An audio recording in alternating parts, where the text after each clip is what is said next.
Hey guys, I wanted to share a message with, I think, a particular person, or maybe a few people. I'm not sure, but this person, you know that you've lived your life the way you want. You've done whatever you want, and the result has not been good. Um, it's like the story that Jesus told about the prodigal son. Um, interesting story about a father who had two sons. And the younger son said to the father, "Give me my inheritance," basically. And he took all the money, traveled to another country, and squandered it. He lived however he wanted. Prostitutes, gambling, doing anything he pleased, whatever he fancied. He just did it and lived no rules. And then hard times hit. You could say a cost of living crisis came, and he had nothing. He had to go and try and get a job, and someone gave him a job on their farm. So he was feeding pigs. That was his job.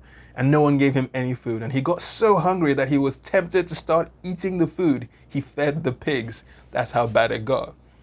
And I feel like there might be someone who sees this, hopefully uh, it gets across, and you recognize that story as your story. I've lived my life however I wanted.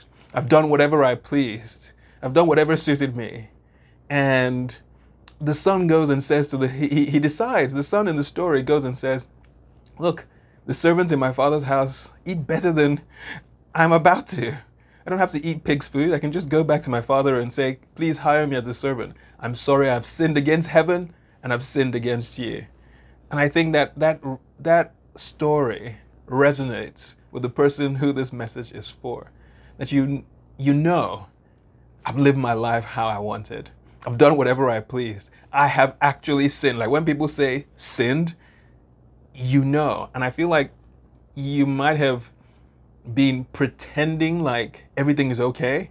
You might be pretending like people around you may not see what's really going on, but there is that sort of performance almost of putting on a everything's okay and I'm all good and I'm happy, and but deep down you know that because of the way you've lived and you have the scars from those sins, from those things that you've done. And the amazing thing, the message is this: you can always turn round and go to God. In that story Jesus is telling, the Father represents God. And he's like, you can come around. You can turn around and say, "Okay, look, I'm gonna come back to God. I'm gonna go back home."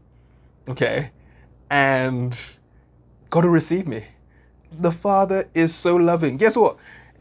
The Father sees the Son at a distance, right?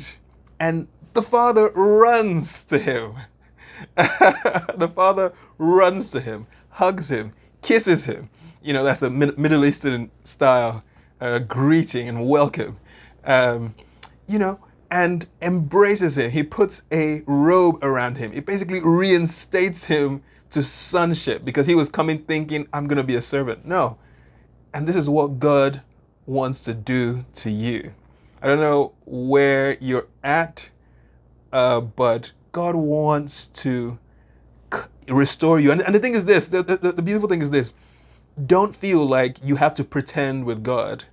You don't have to sort of clean yourself up. See, the son in this story, he probably didn't clean himself up. He was probably still smelling of pigs and probably still dressed in the clothes that he wore while feeding the pigs and all this stuff.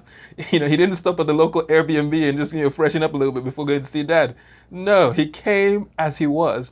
And the father in that state hugged him, kissed him, and that's the beautiful thing about God.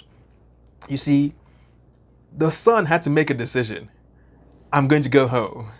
And I think it's time for you, whoever you are, to make that decision. I'm going to go home. Home to where? God. Jesus said this in John chapter 14. He said, "I am the way, the truth, and the life. No one comes to the Father, that's God, except through me. Basically, the road home is Jesus. That's it. The road to God is Jesus. And the encouragement is this: it is time for you to put your faith in Jesus. You've lived life however you want. Try it living the way God wants. And He throws a party for you.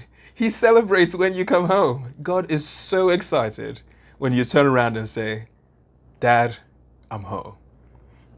That's what I pray for you, that you find the freedom. You are free to say, I don't want to live that life anymore. Dad, I'm home. I want to live under your roof. I want to live under your covering, under your care, under your love, under your authority.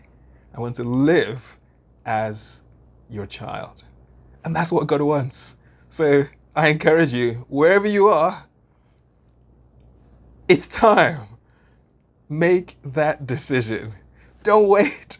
It's the best decision.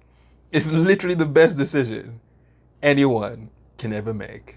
Come home to a loving Father who doesn't wait for you to even get there. He runs out to make sure that you know He's glad you're home.